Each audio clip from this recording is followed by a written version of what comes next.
అందరికీ నమస్కారం అండి. మనకి నర్సీపట్నంలో మైడమ్మ పండుగ ప్రతి 3 సంవత్సరాలకు ఒకసారి చేస్తూ ఉంటాం. మనం అందరికీ తెలిసిన విషయమే. ఈ సంవత్సరం మన పెద్దలందరూ కలిసి గ్రాండ్గా చేయాలని ఒక నిర్ణయం తీసుకొని అన్ని ఎయిర్పోర్ట్లు కూడా పూర్తి చేయడం జరిగింది. మరి రేపు మనకు పెద్ద జాగారం ఉంది 31వ తారీఖున, అంటే రేపే. పెద్ద జాగారం కూడా మీ అందరికీ తెలియాలని చెప్తున్నాను. కొంతమంది కొత్త వాళ్ళు కుర్రవాళ్ళు తయారయ్యారు కాబట్టి రేపు రాత్రి 9 గంటలకి ఉత్తర లక్షాపాత్రి గారి ఇంటి దగ్గర నుంచి బయలుదేరుతుంది. బయలుదేరి మెయిన్ రోడ్డు మీద నుంచి పోలీస్ స్టేషన్ పక్క రోడ్డు నుంచి పాత మున్సిపల్ ఆఫీస్ మీద నుంచి 5 రోడ్ల జంక్షన్కి, 5 రోడ్ల జంక్షన్ నుంచి మన కౌంటపేట రోడ్ నుంచి మేదర్పేట వీధిలో నుంచి నూకాలమ్మ గుడి దగ్గరికి వస్తుంది. నూకాలమ్మ గుడి దగ్గర నుంచి మళ్ళీ కృష్ణా బజార్ వరకు వెళ్తుంది మెయిన్ రోడ్లో. కృష్ణా బజార్ జంక్షన్ నుంచి మళ్ళీ మన కాపు వీధిలోకి వెళ్తుంది.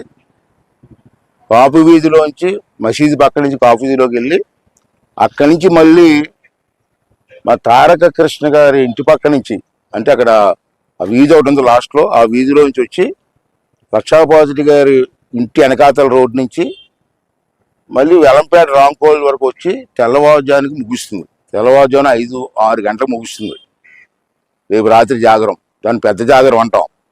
రేపు పెద్ద జాగరంలో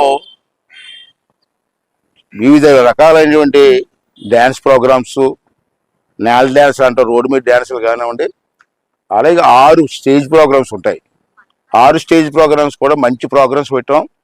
ఒకటి దుర్గమ్మ గుడి దగ్గర, 2 పాత రాధామాధవ్ లాడ్జింగ్ దగ్గర, 3వది అయ్యప్ప స్వామి గుడి దగ్గర, 4 నూకాలమ్మ గుడి ఎదురుగా, 5 ఏమో కృష్ణా బజార్లోని, 6 పోలీస్ స్టేషన్ దగ్గర, అంటే వెలమపేట సెంటర్లోని 6 స్టేజ్ ప్రోగ్రామ్స్ ఉంటాయి.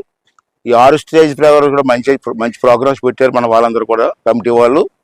ఆ ప్రోగ్రామ్స్లో మీరందరూ కూడా దగ్గర ఉండి నడిపించి ప్రజలకు ఏ విధంగా ఇబ్బందులు లేకుండా అందరూ సహకరించమని చెప్పి కోరుకుంటున్నాను. అది ఉదయం ఆ రాత్రి ప్రోగ్రాం.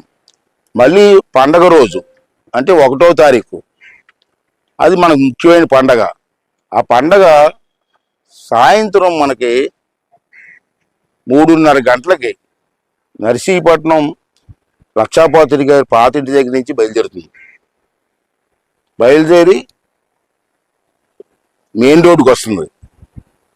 మెయిన్ రోడ్డు నుంచి మళ్ళీ తిరిగి మొత్తం నేల వేషాలతోటి, ప్రోగ్రామ్స్ తోటి, సబర్పేట డ్యాన్సులతోటి ఇవన్నీ కలిపి మెయిన్ రోడ్ అంట నూకాలమ్మ గుడి రోడ్ నుంచి మళ్ళీ రైట్కి తిరిగి మేదర్ వీధి వరకు వచ్చి మరి కామరపేట రాంకోలు ఎదురుగా ఉన్న రోడ్ నుంచి వచ్చి మన అమ్మవారి గుడికి వస్తుంది.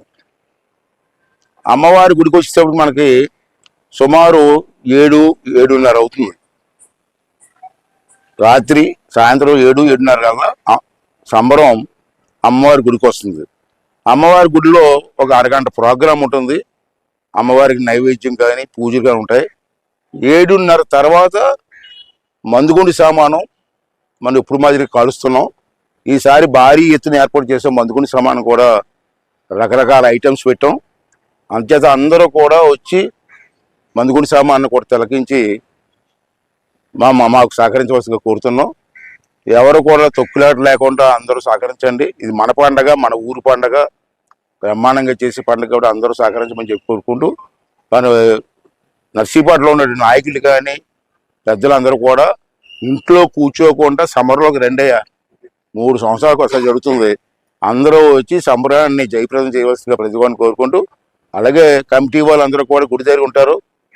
మరొక విషయం ఏంటంటే, నేను ఈ సంవత్సరం కొత్తగా ఏం పెట్టిందంటే బ్యారికేడ్స్ పెట్టాం.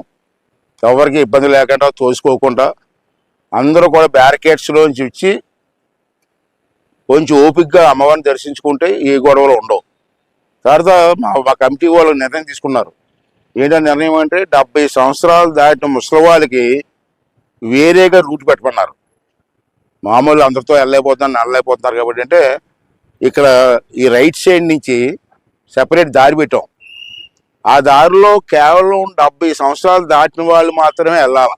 మూడోది ఏంటంటే నేను గమనించింది, 2 రోజులు గమనిస్తున్నాను, ప్రతి ఓడు తీసుకొచ్చి స్కూటర్ తీసుకొచ్చి రోడ్డు మీద పెడతాడు, గుడి ముందు పెడతాడు. మరి గుడి ముందు పెడితే భక్తులు వెళ్తారండి. దయించి స్కూటర్లు ఉన్న వాళ్ళందరూ కూడా స్కూటర్ పార్కింగ్ కూడా ఏర్పాటు చేసాం. దయించి పార్కింగ్లో పెట్టుకోండి. పార్కింగ్లో పెట్టబోతే పోలీసులు కేసు రాస్తారు.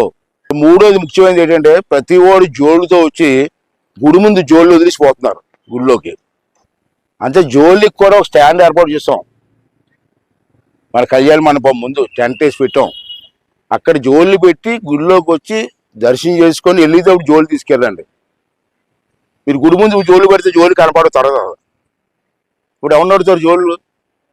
అంటే అందరూ కూడా అమ్మవారికి భక్తితో కొలవాలి, భక్తితో చూడాలి. కాబట్టి దయించి అందరూ కూడా సహకరించి ముందుకెళ్ళవలసిన అవసరం ఉంది అనండి. థ్యాంక్ యూ అండి.